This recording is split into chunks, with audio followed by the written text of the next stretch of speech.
지영은 마지막 희망이라도 잡으려는 듯 말했다. 잠깐만요. 오해예요. 정말.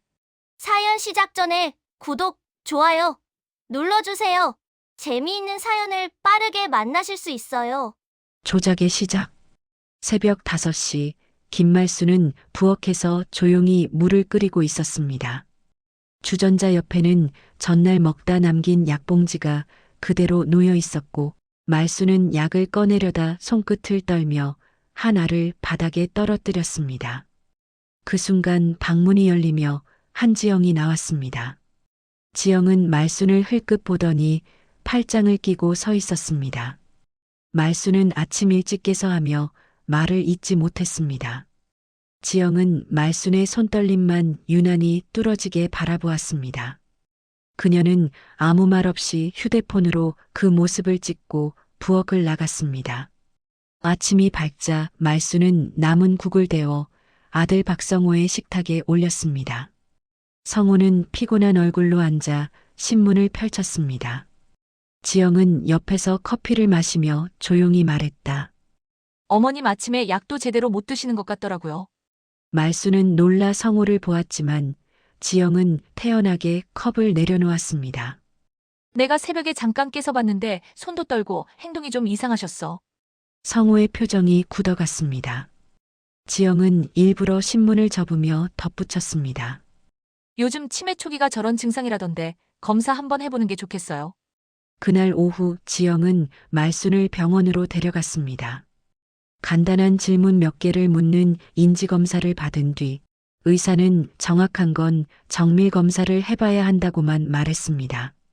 하지만 지영은 복도에서 기다리던 성호에게 의사 선생님이 치매 가능성이 크대라고 과장해 전달했습니다. 말수는 울상이 되었지만 지영은 팔을 잡아 끌며 집으로 돌아갔습니다. 그날 밤 말순의 방문 앞에서 지영은 통화를 하고 있었습니다. 그녀는 음성을 낮춰 말했다. 네, 요양원 자리 있죠? 빨리 보내야 해서요. 치매 진단은 곧 받을 거예요. 걱정 마세요. 말수는 방문 안에서 입을 막고 떨고 있었습니다. 그녀의 눈가엔 이미 눈물이 고여 있었고 자신에게 무슨 일이 벌어지려는지 감도 오지 않았습니다. 다음 날 지영은 말순 몰래 서랍을 열어 인감도장과 통장을 꺼냈습니다. 그녀는 그걸 가방에 넣으며 미소를 지었습니다. 이제 시작이네. 그 순간 문틈 사이로 태식이 말없이 지영을 바라보고 있었습니다. 그는 아무 말도 하지 않았지만 눈빛에는 이미 무언가를 감지한 흔적이 서려 있었습니다. 의심의 씨앗. 아침 햇살이 들어오기도 전에 박태식은 조용히 현관문을 열고 나왔습니다. 전날 밤 지영이 인감과 통장을 쥔 모습을 본 뒤 마음이 편할 수가 없었습니다. 그는 집 앞 의자에 앉아 손에 쥔 오래된 담배갑만 바라보고 있었습니다. 말순이 이젠 담배도 끊어라며 잔소리하던 얼굴이 떠올랐습니다. 그리고 동시에 지영의 표정 어디론가 흘러들 듯한 그 미소도 떠올랐습니다. 부엌에서는 지영이 바쁘게 움직이며 식탁을 정리하고 있었습니다. 태식이 들어오자 지영은 밝은 척 말했다. 아버님, 어머님, 오늘 요양원 상담 있습니다. 준비되시면 같이 가시죠. 그녀는 자연스럽게 말했지만 말수는 이미 눈이 붉어져 있었습니다. 난 그런데 가기 싫다니까. 말순의 목소리는 떨려 있었고 지영은 그 말에 대답도 하지 않고 외투를 가져다 놓았습니다. 요양원으로 가는 차 안, 태식은 뒷좌석에서 말순을 지켜보고 있었습니다. 말순은 손을 꽉 쥐고 창밖만 바라보고 있었습니다. 지영은 내비게이션을 보며 말했다. 어머님 상태가 걱정돼서 그래요. 전문가들이 판단해야죠. 태식은 그 말을 들으며 천천히 고개를 돌렸습니다. 그리고 지영의 가방 사이로 말순의 인감도장이 살짝 보였습니다. 요양원은 깔끔하고 조용해 보였습니다. 직원은 웃으며 말순을 안내했지만 말순은 불안한 눈빛으로 태식의 손목을 꽉 붙잡았습니다. 여보, 나 멀쩡해. 나 안 가도 돼. 태식은 떨리는 손을 잡아주었지만 지영이 직원에게 끼어들었습니다. 어머님이 요즘 판단력이 흐리셔서 그래요. 일단 어르신만 모시고 평가받게 해주세요. 방 안에서 대기하던 태식은 직원들의 대화를 우연히 듣게 되었습니다. 보호자가 치매라고 했는데 이분 정신 반응은 또렷하시던데? 그러게요.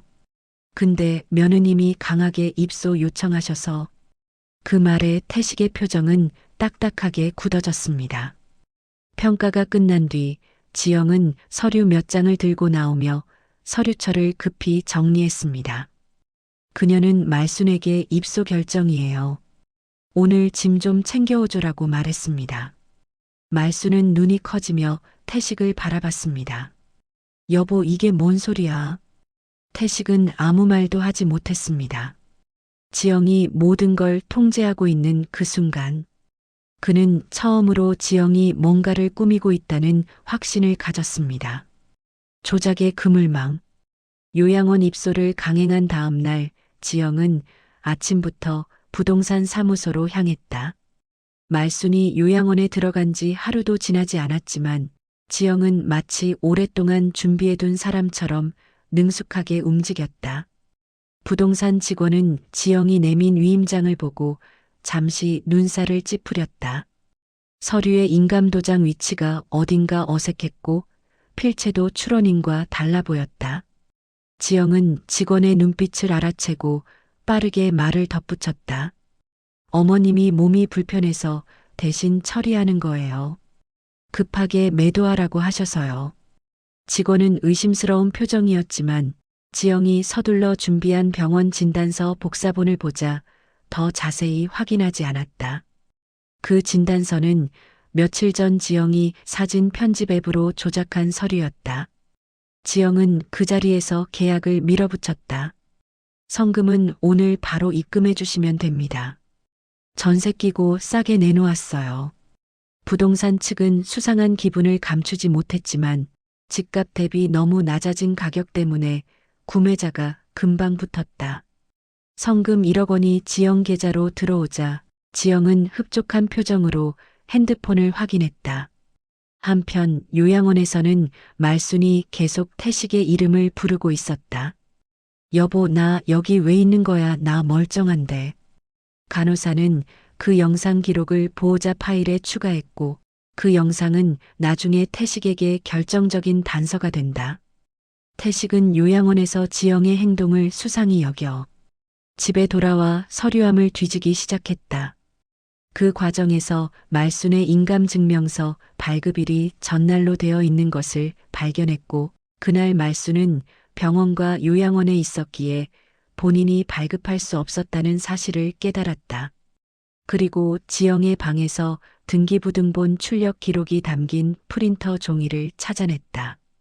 같은 시각 부동산에서는 직원이 계약서의 서명 필체를 다시 비교해보며 이거 위조 같은데라고 혼잣말을 하고 있었다. 그 직원은 혹시나 하는 마음에 태식에게 전화를 걸어 계약자 서류가 좀 이상한 것 같다는 메시지를 남겼다. 그 메시지가 날아온 순간 태식은 거실에서 조용히 전화 화면을 바라보았다. 그리고 깊은 숨을 내쉬며 중얼거렸다. 이제 확실해졌구만. 내가 무슨 짓을 했는지. 붕괴의 시작. 저녁 무렵 박성호는 부동산에서 걸려온 서류가 이상하다는 전화를 받고 곧장 집으로 돌아왔다. 집에 들어서자마자 그는 지영이 식탁에서 노트북을 펼쳐놓고 무언가를 수정하고 있는 모습을 보았다.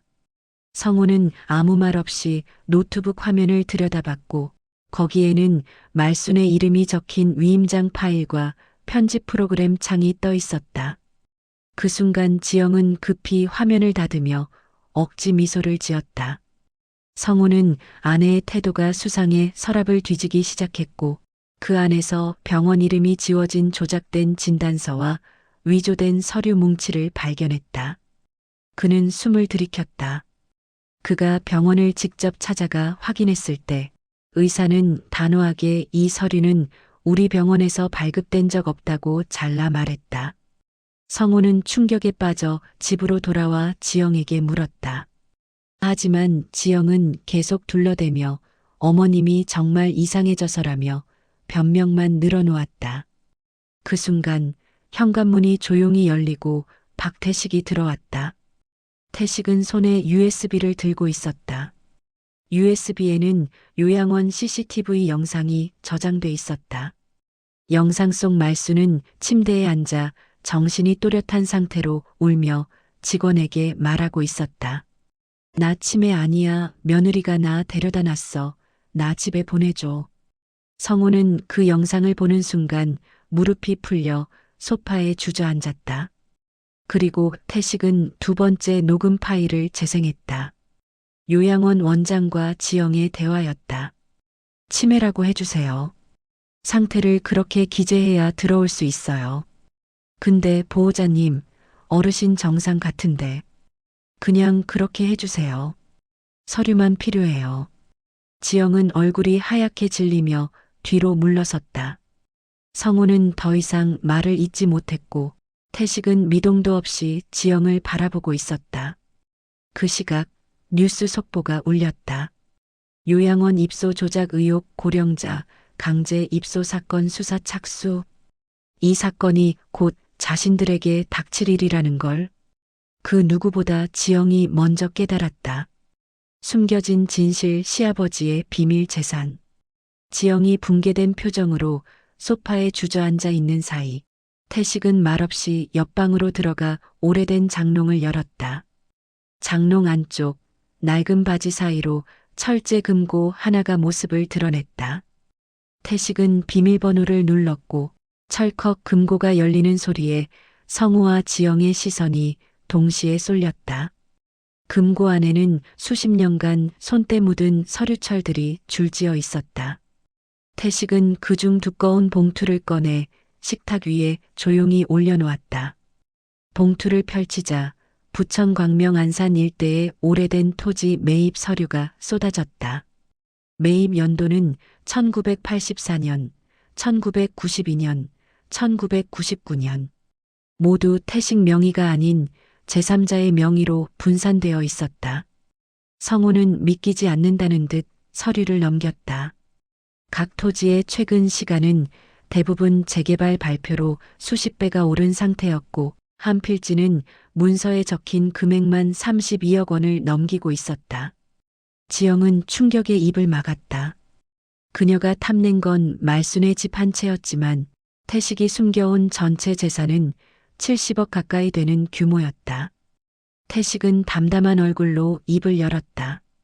말순이 서운할까봐, 가족이 돈 문제로 싸울까봐 평생 말 안 했지. 성우는 아버지의 말을 듣고 고개를 숙였다. 지영은 그제야 자신이 얼마나 어리석은 선택을 했는지 깨달았다. 말순의 집 하나 때문에 욕심을 부린 대가가 이 엄청난 재산이 절대로 자기에게 올 수 없는 구조라는 걸 알게 된 것이다. 하지만 진짜 압박은 그 다음이었다. 태식은 서류철 아래에서 지영의 재산 조작 정황 증거가 담긴 파일을 꺼냈다. 부동산 CCTV 캡처, 위조 위임장 스캔본, 녹음 파일, 진단서 조작본. 모든 증거가 체증되어 깔끔하게 정리되어 있었다. 지영의 호흡이 빠르게 흐트러졌다. 그 순간 초인종이 울리고 경찰이 문 앞에 도착했다. 한지영 씨, 고령자 사기 서류 위조 혐의로 출석 요청드립니다. 지영은 온몸이 굳었다. 태식은 문가에서 경찰을 향해 고개를 끄덕이며 말했다. 이제 시작일 뿐입니다. 지영은 떨리는 목으로 물었다. 왜 지금까지 아무 말도 안 하셨어요? 저를 이렇게까지? 태식은 조용히 시선을 내렸다. 우리 집을 망가뜨린 벌을 천천히 똑똑히 알게 하려고. 지영은 무너진 얼굴로 바닥에 주저앉았고 그 순간 그녀의 눈빛엔 뒤늦은 공포가 스며들고 있었다. 이제 그녀는 알았다.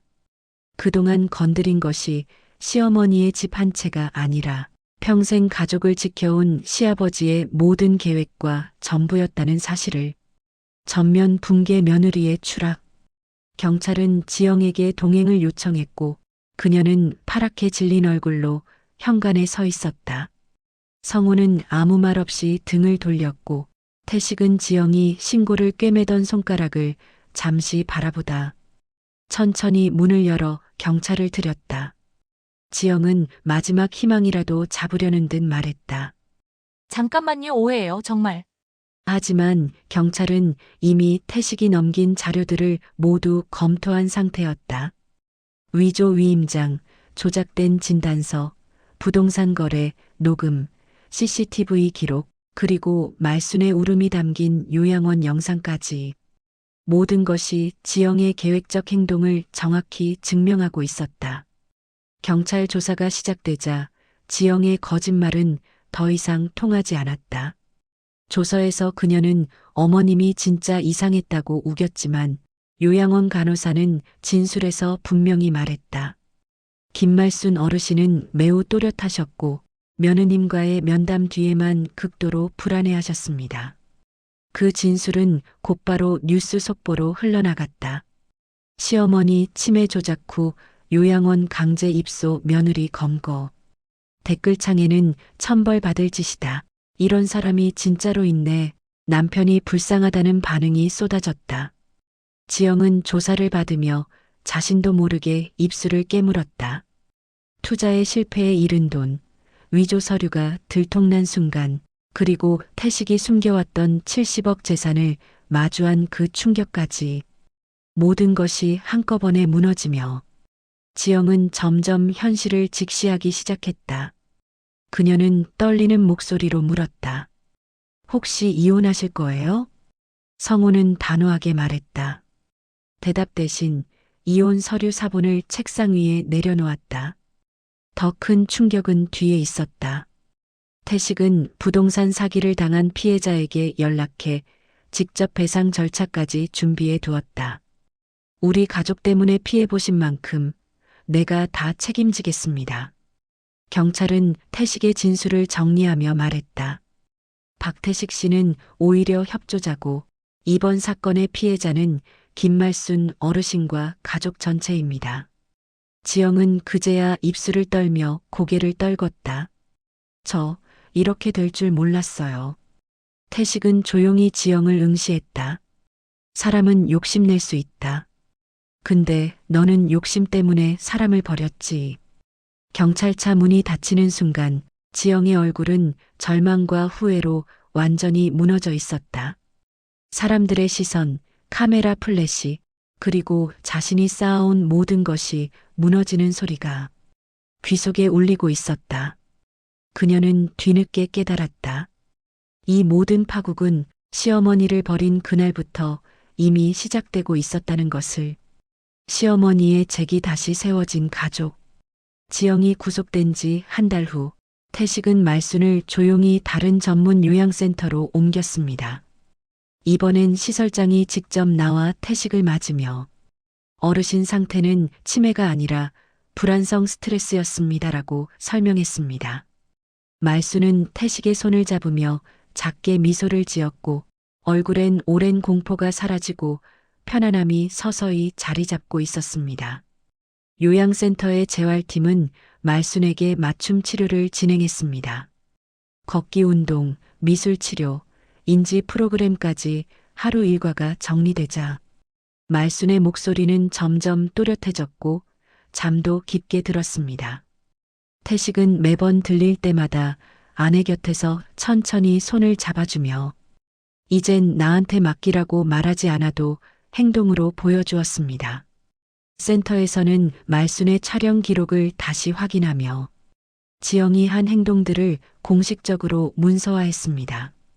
그 기록은 재판 자료로 제출되었고 지역 복지센터에서도 고령자 인권 교육 사례로 활용하기 시작했습니다. 말순의 이야기는 먼 동네까지 퍼져 어르신 억울함이 밝혀졌대라는 말들이 오갔습니다. 몇 달 뒤 말순의 건강은 눈에 띄게 안정되었습니다. 태식은 회복을 기념하며 작은 파티를 열자고 성우에게 제안했습니다. 성우는 미소를 지으며 어머니가 이렇게 밝아진 건 아버지 덕분이에요라고 말했다. 센터 직원들도 한자리에 모여 박수를 보냈습니다. 그리고 태식은 가방에서 조심스레 서류 한 묶음을 꺼냈습니다. 당신 이름으로 장학금 설립하려고 준비했어. 말로만 고생했다고 하면 뭐 하나 세상도 알아야지. 말수는 순간 말을 잇지 못하고 눈물을 흘렸습니다. 그 눈물은 지난 몇 달의 고통과 두려움이 씻겨 내려가는 눈물이었습니다. 성우가 어머니를 부드럽게 안았습니다. 우리가 다시 지킬게요. 이번엔 놓치지 않아요. 말수는 아들의 어깨에 얼굴을 묻으며 힘없이 웃었습니다. 센터 밖에서는 은빛 햇살이 부드럽게 내려앉았고 요양센터 복도엔 가족의 따뜻한 웃음소리가 울려 퍼졌습니다. 그날 이후 말수는 다시 인간다운 삶을 되찾아갔습니다. 그리고 태식은 매일 아내 손을 잡으며 똑같이 중얼거렸습니다. 이제 누구도 당신을 버리지 않아. 이제는 내가 끝까지 지킬 거야. 에필로그 완전한 끝, 그리고 새로운 시작. 지영의 재판은 예상보다 빠르게 진행되었다. 재판부는 치매 조작, 서류 위조, 강제 입소, 부동산 사기 등 여러 혐의를 모두 유죄로 판단했다. 법정 스크린에는 지영이 요양원 원장에게 치매라고 기재하세요라고 말하는 녹음과 영상이 차례로 재생되었고 방청석에서는 탄식이 터져나왔다. 판사는 마지막으로 판결문을 읽으며 말했다. 가족을 이용한 범죄는 가장 비열한 형태입니다. 특히 노인을 속이고 재산을 노린 행위는 사회가 반드시 뿌리 뽑아야 할 범죄입니다. 지영은 변명도 하지 못한 채 고개를 떨군 채 있었다. 태식은 방청석 뒤편에서 조용히 그 모습을 지켜보고 있었다. 그는 눈을 감고 깊게 숨을 들이켰다. 어느 순간 말순이 그의 옆에서 손을 잡았다. 됐어. 여보 이제 그만 미워해도 돼. 태식은 고개를 끄덕였지만 그의 손은 여전히 떨리고 있었다. 재판이 끝난 뒤 가족은 조용한 식당에서 작은 식사를 했다. 말수는 아직 약한 몸이었지만 예전처럼 따뜻한 미소를 지으며 아들과 남편을 바라보았다. 성우는 어머니 그릇을 챙기며 말했다. 이제는 어머니가 편하게 사셔야죠. 저도 더 잘할게요. 집으로 돌아온 말수는 새로 꾸며진 작은 방에 앉았다. 책상 위에는 태식이 준비한 꽃과 말순 장학금 설립 완료 서류가 놓여 있었다. 그녀는 떨리는 손끝으로 서류를 쓰다듬으며 눈을 감았다. 내가 이렇게 다시 편해질 줄 몰랐네. 저녁 노을빛이 창문으로 들어와 방 안을 붉게 물들였다. 태식은 아내 옆에 앉아 조용히 손을 잡았다. 말수는 고개를 기대며 속삭였다. 여보, 고마워. 태식은 부드럽게 미소를 지었다. 내가 지켜야 할 사람은 당신뿐이었어. 그러니 이렇게 끝나서 다행이야. 창밖에서는 아이들 웃음소리가 지나갔고 집 안에는 오랜만에 평화로운 시간이 흘렀다. 그날 밤 그들은 가족이라는 이름이 결국 서로를 지키기 위해 존재하는 것임을 조용히 깊이 다시 한번 깨달았다.